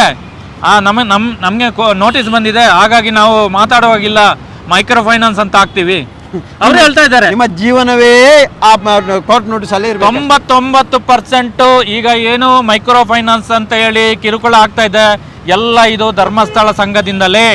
SKDRDP BC ಟ್ರಸ್ಟಿನ ಏನು ಧರ್ಮಸ್ಥಳ ಸಂಘ ಇದೆ ಇದರಿಂದಲೇ ಈಗ ಅನಾಹುತ ಆಗ್ತಾ ಇರೋದು.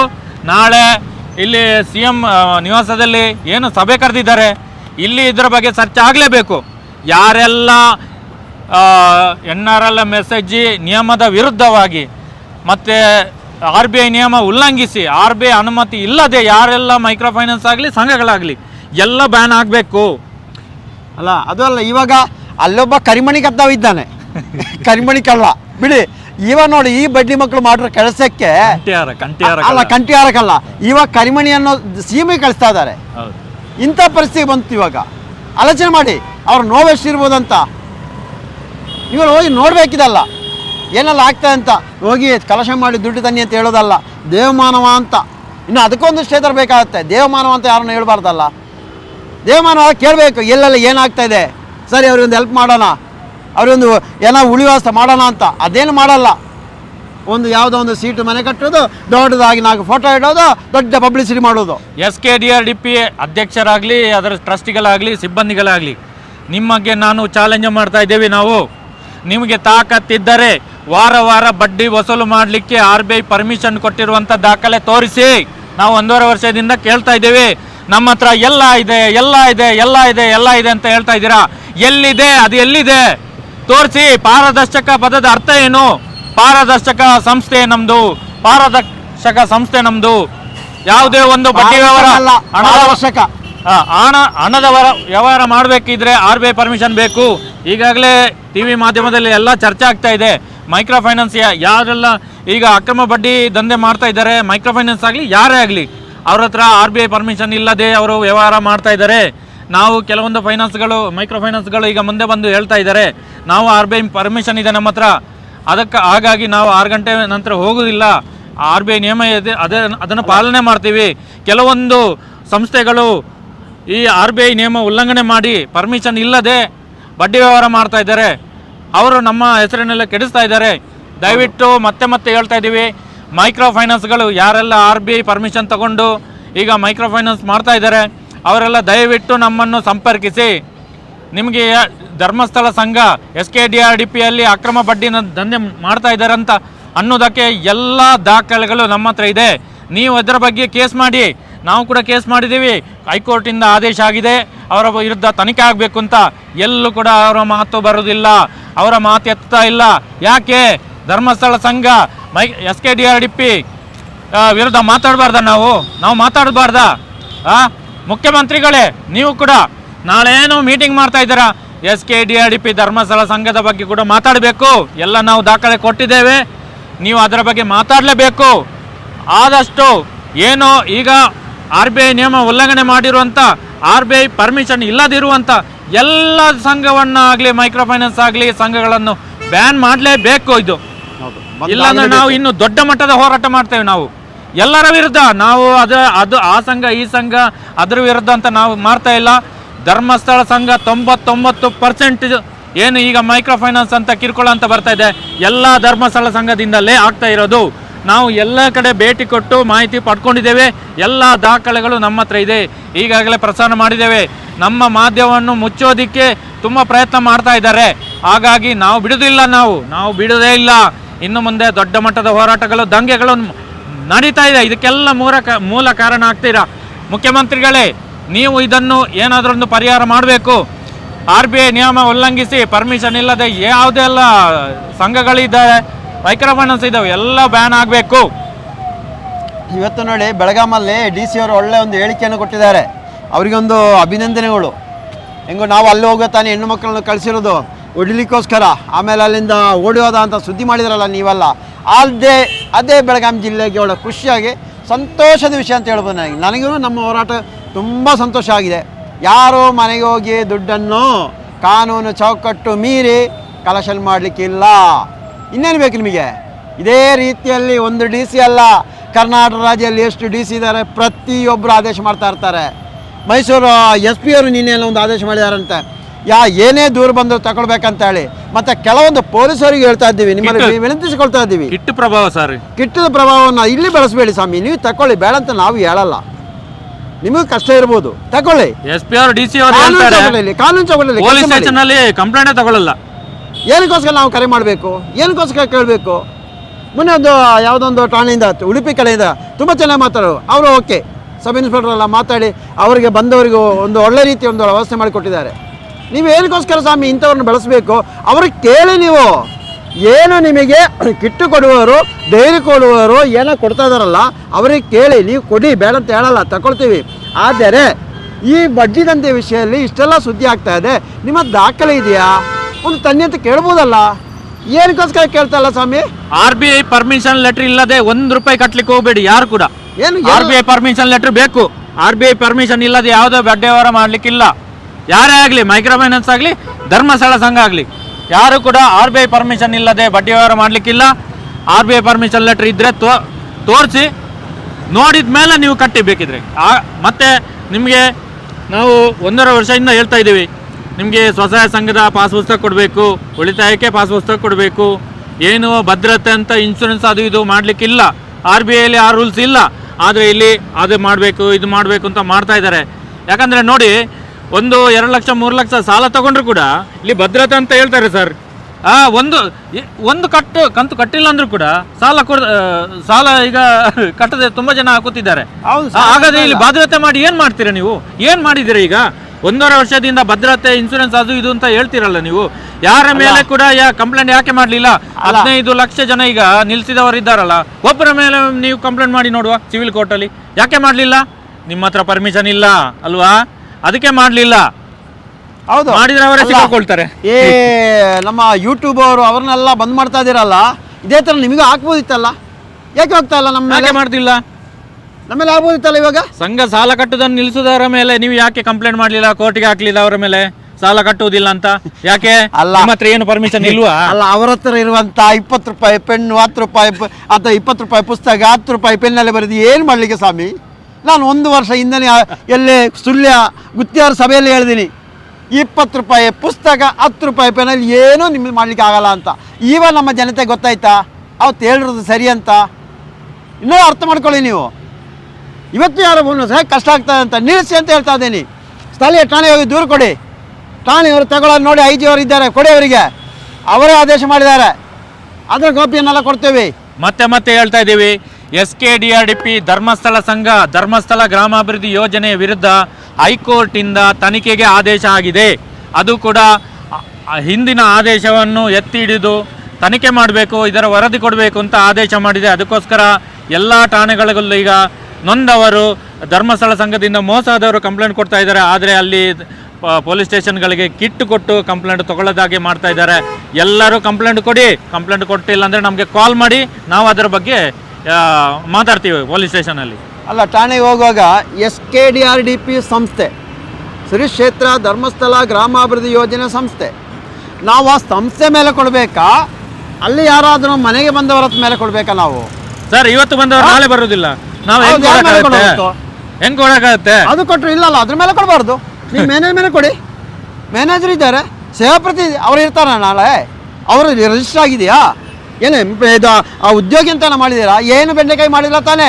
ಎದ್ದು ಕಳಿಸ್ತಾ ಇರ್ತೀರಾ, ಎಲ್ಲ ಅರ್ಥ ಧರ್ಮಸ್ಥಳ ಮಾಡ್ಕೊಳ್ಳಿ, ಇನ್ನು ಅಧಿಕಾರಿಗಳು ಅರ್ಥ ಮಾಡ್ಕೊಳ್ಳಿದಲ್ಲ. ಧರ್ಮಸ್ಥಳ ಸಂಘದ ಯಾವ್ದು ಸಿಬ್ಬಂದಿಗಳ ಮೇಲೆ ಇದನ್ನೆಲ್ಲ ಎತ್ತಿ ಹಾಕ್ಲಿಕ್ಕೆ ನೋಡ್ತಾ ಇದ್ದಾರೆ. ಹೌದು. ಸಿಬ್ಬಂದಿಗಳೇ ಈಗ ತುಂಬಾ ಜನ ಇದ್ರ ಬಗ್ಗೆ ನಮ್ಮ ಹತ್ರ ತುಂಬಾ ಜನ ಕಾಂಟ್ಯಾಕ್ಟ್ ಮಾಡ್ತಾರೆ. ಪ್ರತಿದಿನ ಒಂದು 10-15 ಜನ ಸಿಬ್ಬಂದಿಗಳೇ, ಸೂಪರ್ವೈಸರ್ಗಳಾಗಲಿ, ಸೇವಾ ಪ್ರತಿನಿಧಿಗಳಾಗಲಿ, ಯೋಜನಾಧಿಕಾರಿಗಳು ಎಲ್ಲ ನಮ್ಮ ಹತ್ರ ಕಾಂಟ್ಯಾಕ್ಟ್ ಮಾಡ್ತಾ ಇದ್ದಾರೆ.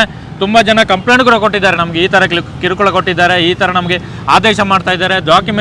ಡಾಕ್ಯುಮೆಂಟ್ ಈಗ ನಾವೆಲ್ಲ ಇಷ್ಟು 1 ವರ್ಷದಿಂದ ಕೇಳ್ತಾ ಇದೀವಲ್ಲ, ಅವರು ಕೂಡ ಕೇಳಿದ್ದಾರೆ.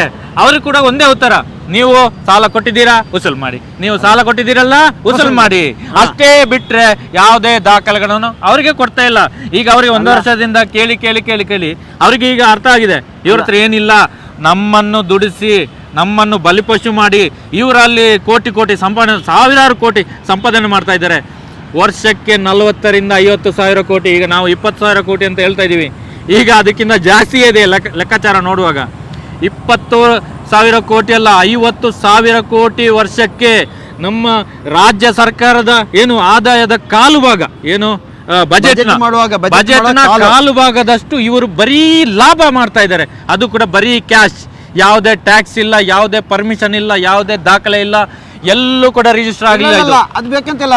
ಈಗ ಕೇಂದ್ರ ಸಚಿವ ಬಂದು ಹೋದ್ರಲ್ಲ, 600 ಕೋಟಿ ಈಗ ಬಿಡುಗಡೆ ಮಾಡಿದಾರಲ್ಲ ಮೊನ್ನೆ ಲಾಭಾಂಶ ಅಂತ, ಎಲ್ಲಿಂದ ಬಂದಿದೆ, ಯಾರಿಗೆಲ್ಲ ಕೊಟ್ಟಿದ್ದಾರೆ, ಲೀಸ್ಟ್ ಕೊಡಿ ಅಂತ ನಾವು 1-2-3 ತಿಂಗಳ ಕೇಳ್ತಾ ಇದೀವಿ, ಇನ್ನೂ ಕೂಡ ಕೊಟ್ಟಿಲ್ಲ. ಯಾರ ಹತ್ರ ಕೇಳಿದ್ರು ಕೂಡ ನಮಗೆ ಕೊಟ್ಟಿಲ್ಲ, ಅವರು ನಿಲ್ಸಿದ್ದಾರೆ, ಅವರು ಕಟ್ಟಿದ್ರೆ ಕೊಡ್ತಾರಂತೆ, ಇವರು ನಿಲ್ಸಿದ್ದಾರೆ, ಇವರು ಕಟ್ಟಿದ್ರೆ ಕೊಡ್ತಾರಂತೆ, ಅಂದ್ರೆ ಎಲ್ಲ ಕಡೆ ನಿಲ್ಸಿದಾರಂತೆ ಈಗ ಗೊತ್ತಾಗ್ತಾ ಇದೆ ಅವರಿಗೆ ಕೂಡ. ಹಾಗಾಗಿ ಇದು 600 ಕೋಟಿ ಎಲ್ಲಿಗೆ ಹೋಗಿದೆ ಸರ್? 2-3 ತಿಂಗಳಿಂದ 600 ಕೋಟಿಗೆ ಬಡ್ಡಿ ಎಷ್ಟಾಗ್ಬೋದು ಸರ್? ಸರ್ಕಾರದಿಂದ ಬಂದಿದೆ ಬಡ್ಡಿ ಎಷ್ಟಾಗ್ಬೋದು ಕೋಟಿ? ಇದೆಲ್ಲ ಎಲ್ಲಿ ಹೋಗಿದೆ? ಈಗ 600 ಕೋಟಿ ಎಲ್ಲಿದೆ, ಯಾರ ಅಕೌಂಟಲ್ಲಿದೆ ಗೊತ್ತಾಗಬೇಕಲ್ಲ. ಕ್ಯಾಶೇ ಇದೆಯಾ? ಅಲ್ಲ, ಅಲ್ಲಿ ಗೋಣಿ ಚೀಲದಿಂದ ಕ್ಯಾಶೇ ಬಂದಿದೆಯಾ? ಅಲ್ಲ, ಇಲ್ಲಿ ಗೋಡಾನಿಂದ ತೆಗೆದು 600 ಕೋಟಿ ತೋರಿಸ್ತಾ ಇದ್ದಾರಾ? ಎಲ್ಲಿಗೂ ಕೊಟ್ಟಿಲ್ಲ. ಬರೀ ಒಂದು 5 ಲಕ್ಷ 10 ಲಕ್ಷ ಕೊಟ್ಟಿರ್ಬೋದು ಎಲ್ಲರಿಗೂ. ಎಲ್ಲ ಯಾವುದೇ ಊರಲ್ಲಿ ಕೂಡ ಯಾರಿಗೂ ಕೊಟ್ಟಿಲ್ಲ. 200 ರೂಪಾಯಿ 300 ರೂಪಾಯಿ ಕೊಟ್ಟಿದೆ, 500 ರೂಪಾಯಿ ಕೊಟ್ಟಿದೆ, ಮತ್ತೆ ಹೇಳ್ತಾ ಇದ್ದಾರೆ ನೀವು ಕಟ್ಟಿಲ್ಲ, ನಿಮ್ಮ ಉಳಿತಾಯಕ್ಕೆ ಇದಕ್ಕೆ ಇನ್ಶೂರೆನ್ಸ್ಗೆ ಹೋಗಿದೆ, ಅದಕ್ಕೆ ಹೋಗಿದೆ, ಇದಕ್ಕೆ ಹೋಗಿದೆ ಅಂತ ಹೇಳ್ತಾರೆ. ಅವಾಗ ಕೆಲವರು ಯಾರಾದರೂ ಊರಲ್ಲಿ ಒಬ್ರು ಕಟ್ಟಿಲ್ಲ ಅಂದ್ರೂ ಕೂಡ ಅವರ ಸಾಲ ಕಟ್ಟಿಸಿ ಆಮೇಲೆ ನಿಮಗೆ ಲಾಭಾಂಶ ಕೊಡ್ತೇವೆ. ಯಾಕಂದ್ರೆ ಪ್ಲಾನ್ ಮಾಡಿರೋದು ಅದಕ್ಕೇನೆ. ಇದು ಲಾಭಾಂಶ ಕೊಡುವ ಪ್ಲಾನ್ ಅಲ್ಲ, ಸಾಲವನ್ನು ವಸೂಲು ಮಾಡುವ ಪ್ಲಾನ್. ಅದಕ್ಕೋಸ್ಕರ ಈಗ ಲಾಭಾಂಶ ಕೊಡ್ತೀವಿ ಅಂತೇಳಿ ಬಡವರಿಗೆ, ಅಮಾಯಕರಿಗೆ ಆಮಿಷ ಒಡ್ಡಿ ಏನು 500 ರೂಪಾಯಿ 1000 ರೂಪಾಯಿ ಖರ್ಚು ಮಾಡ್ಕೊಂಡು ಹೋಗಿ ಕಾರ್ಯಕ್ರಮಕ್ಕೆ ಹೋಗಿದ್ದಾರೆ. ಇಲ್ಲಿ 100 ರೂಪಾಯಿ ಕೊಡ್ತಾರೆ, ಅದು ಕೂಡ ಇವತ್ತು ಕೊಡಲ್ಲ, ನಾಳೆ ಕೊಡ್ತೀವಿ, ಅವರು ಕಟ್ಟಬೇಕು, ಇವರು ಕಟ್ಟಬೇಕು. ದೊಡ್ಡದಾಗಿ ಫಂಕ್ಷನ್ ಮಾಡಿದ್ದಾರೆ.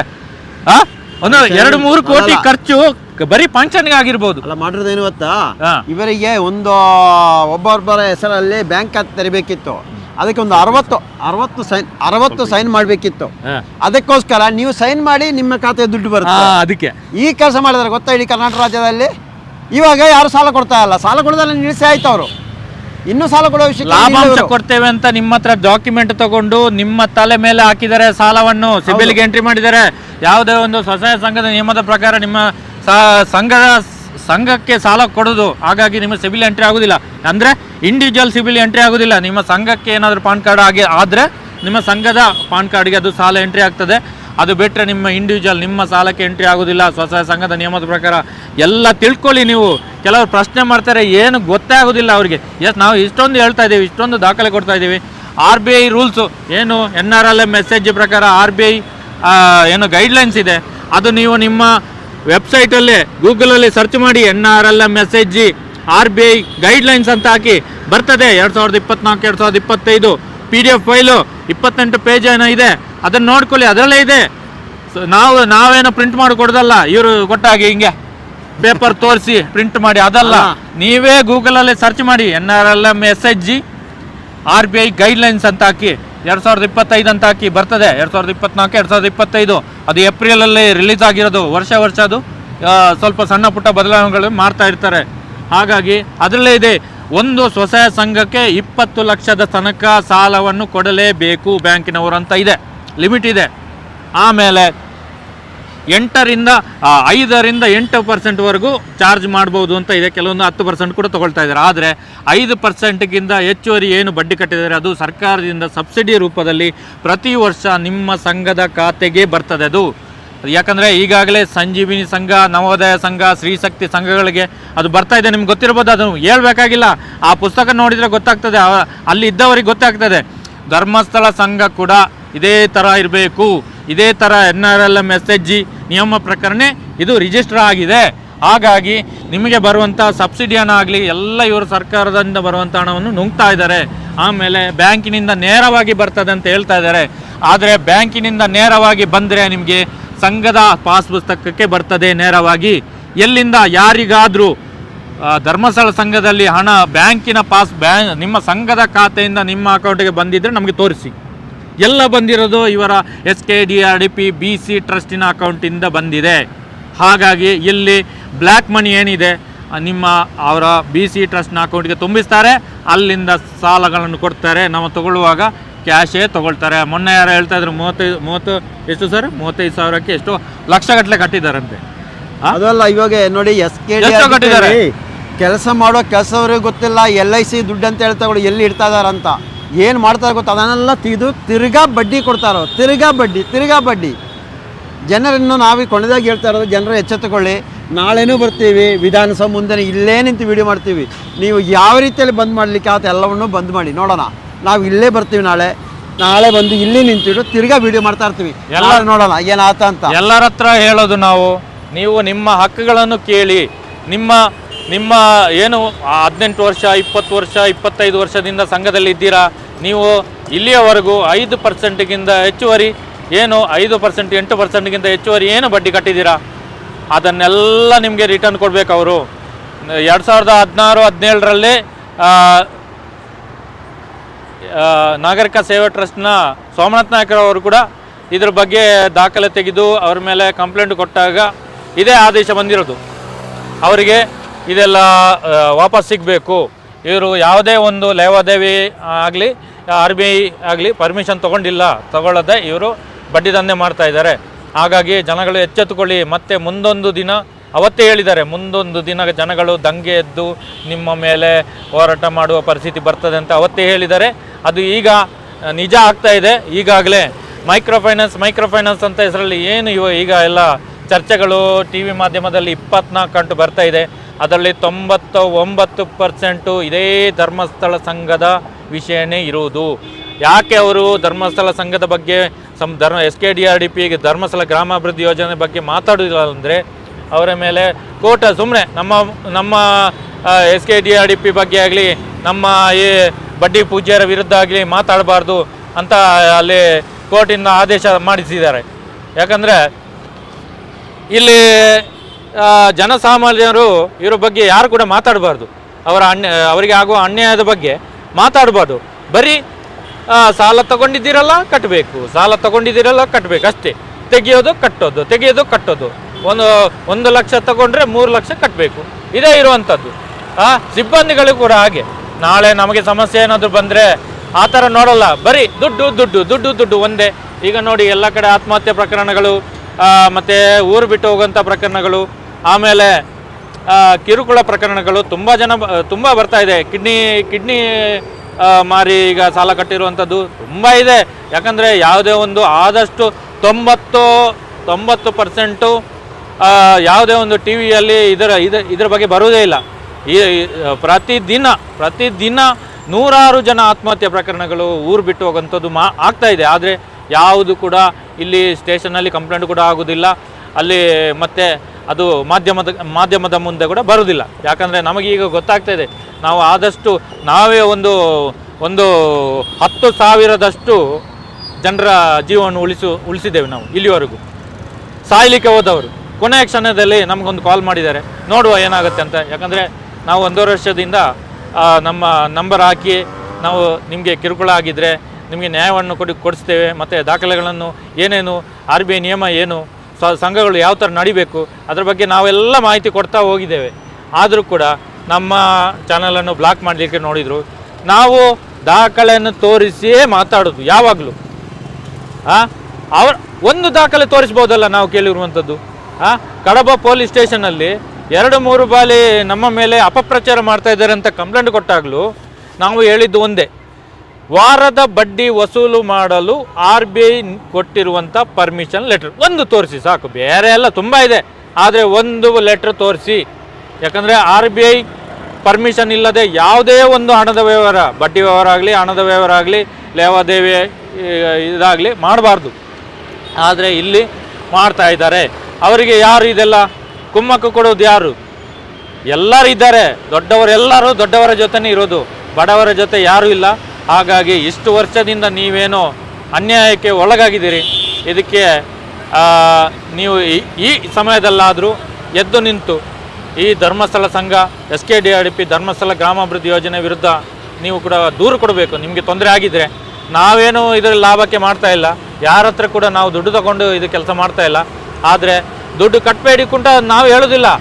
ನೀವು ಎಷ್ಟು ವರ್ಷದಲ್ಲೇ ನೀವು ಕಟ್ಟಿರುವಂಥದ್ದು 1 ಲಕ್ಷಕ್ಕೆ 3 ಲಕ್ಷ ನೀವು ಕಟ್ಟಿದ್ದೀರಾ. ಯಾಕಂದರೆ ನಿಮ್ಮ ನಿರ್ಣಯ ಪುಸ್ತಕವನ್ನು ತೆಗೆದು ಲೆಕ್ಕ ಮಾಡಿ ಅವರು ಕೊಟ್ಟಿರುವಂಥ ಚೀಟಿಯನ್ನು ನೀವು ನೋಡಬೇಡಿ. ಒಂದು ವಾರದಲ್ಲಿ ನೀವು ಎಷ್ಟು ಕಟ್ಟಿದ್ದೀರಾ, ವಾರ ಎಷ್ಟು ಕಟ್ಟಿದ್ದೀರಾ ಅದನ್ನೆಲ್ಲ ಲೆಕ್ಕಾಚಾರ ಮಾಡಿ. ಒಂದು ಸೈಡಲ್ಲಿ ಸಾಲ ತಗೊಂಡಿರುವಂಥದ್ದು, ಇನ್ನೊಂದು ಸೈಡಲ್ಲಿ ನೀವು ವಾರ ಕಟ್ಟಿರುವಂಥದ್ದು. 12-15 ವರ್ಷದಿಂದ 8 ವರ್ಷ 10 ವರ್ಷ 12-15 30 ವರ್ಷದಿಂದ ನೀವು ಏನು ಇದರಲ್ಲಿ ಸಾಲ ತಗೊಂಡು ಕಟ್ತಾ ಇದ್ದೀರಾ ಎಲ್ಲ ಲೆಕ್ಕಾಚಾರ ಮಾಡಿ. ಉಳಿತಾಯ ಆಗಲಿ, ಇನ್ಶೂರೆನ್ಸ್ ಕಟ್ಟಿರೋದಾಗಲಿ, PRK ಕಟ್ಟಿರೋದಾಗಿ ಎಲ್ಲ. ಮುಂಚೆ ನಿಮಗೆ 15 ವರ್ಷ ಗೊತ್ತಿರ್ಬೋದು, ಜೀವನ್ ಮಧುರದಲ್ಲಿ ಮೋಸ ಆಗಿರೋದು ಗೊತ್ತಿರ್ಬೋದು. ಯಾವುದೇ ಒಂದು ಜೀವನ್ ಮಧುರ ಪಾಲಿಸಿಯಲ್ಲಿ ಎಲ್ಲರಿಗೂ ಹಣ ಸಿಕ್ಕಿದೆ. ಎಲ್ಲಿ? ನೀವು ಹೊರಗಡೆ ಮಾಡಿದಾಗ. ಧರ್ಮಸ್ಥಳ ಸಂಘದಲ್ಲಿ ಮಾಡಿದವರಿಗೆಲ್ಲ ಕೆಲವರಿಗೆ ಸ್ವಲ್ಪ ಕೊಟ್ಟಿದ್ದಾರೆ, ಕೆಲವರಿಗೆ ಕಟ್ಟಿದ ಅಮೌಂಟ್ ಕೊಟ್ಟಿದ್ದಾರೆ, ಕೆಲವರಿಗೆ ಕಟ್ಟಿದ ಅಮೌಂಟ್ ಅರ್ಧ ಕೊಟ್ಟಿದ್ದಾರೆ, ಕೆಲವರು ಕಟ್ಟಿದ್ದು ಏನು ಕೊಡಲಿಲ್ಲ. ಇದೆಲ್ಲ ನಿಮ್ಗೆ ಗೊತ್ತಿರುವಂಥ, ನಿಮ್ಗೆ ಗೊತ್ತಿದೆ. ಅದೆಲ್ಲ ದೇವರ ಪಾದಕ್ಕೆ ಸೇರಿದೆ ಅಂತ ಹೇಳ್ತಾರೆ ಅವರು. ಅದು ಮುಚ್ಚೋಗಿದೆ, LIC ಬ್ಯಾನ್ ಆಗಿದೆ, ಬಂದಾಗಿದೆ ಅಂತೇಳಿ. ಯಾವುದೇ ಒಂದು LIC ಪ್ಲ್ಯಾನ್ ಆಗಲಿ ಅದು ಬಂದಾಗೋದಿಲ್ಲ. ಹಾಗಾಗಿ ಈಗ ಮೈಕ್ರೋ ಬಚತ್ ಪಾಲಿಸಿ ಗೊತ್ತಿರ್ಬೋದು, ನಾನು ಕೂಡ ಮಾಡಿಸಿದ್ದೇನೆ. 30,000 3 ವರ್ಷ ನಾನು ಕೂಡ ಕಟ್ಟಿದ್ದೇನೆ. 30,000 ಗೋವಿಂದ ಆಗಿದೆ. ಯಾಕಂದರೆ LIC ಆಫೀಸಲ್ಲಿ ಕೇಳಿದರೆ ಇದು ಇಲ್ಲಿ ದಾಖಲೆ ತೋರಿಸೋದಿಲ್ಲ, ನೀವು ಇದನ್ನು ಕಟ್ಟಲಿಕ್ಕೆ ಆಗೋದಿಲ್ಲ, ನೀವು SKDRDPಯಲ್ಲೇ ಕಟ್ಟಬೇಕು, ಅದ್ರ ಬಗ್ಗೆ ನಮಗೆ ಯಾವುದೇ ಒಂದು ಮಾಹಿತಿ ಗೊತ್ತಿಲ್ಲ. ಬಾಂಡ್ ತೋರಿಸಿದರೆ ನೋಡಿದರೆ ಇದು ಒರಿಜಿನಲ್ ಥರ ಕಾಣ್ತದೆ, ಅದ್ರ ಬಗ್ಗೆ ನಮಗೆ ಗೊತ್ತಿಲ್ಲ.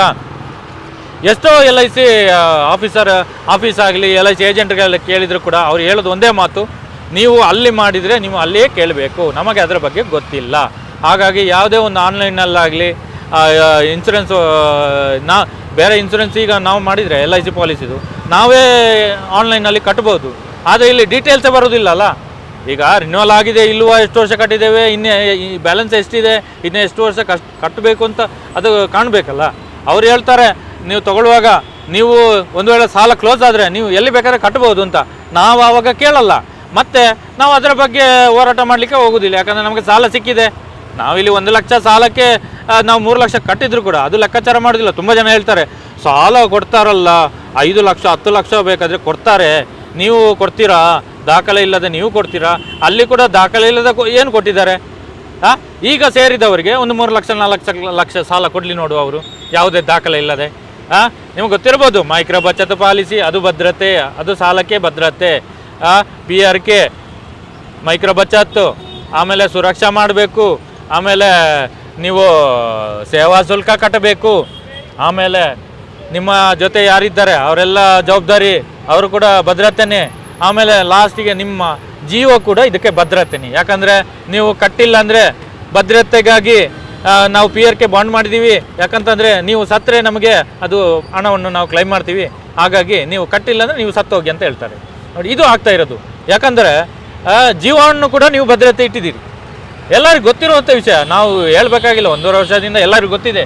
ಯಾಕಂದರೆ ಇಲ್ಲಿ ಅದರಿಂದ ಲಾಭ ಪಡೆಯೋರು ಇದರ ಬಗ್ಗೆ ಮಾತಾಡೋದಿಲ್ಲ.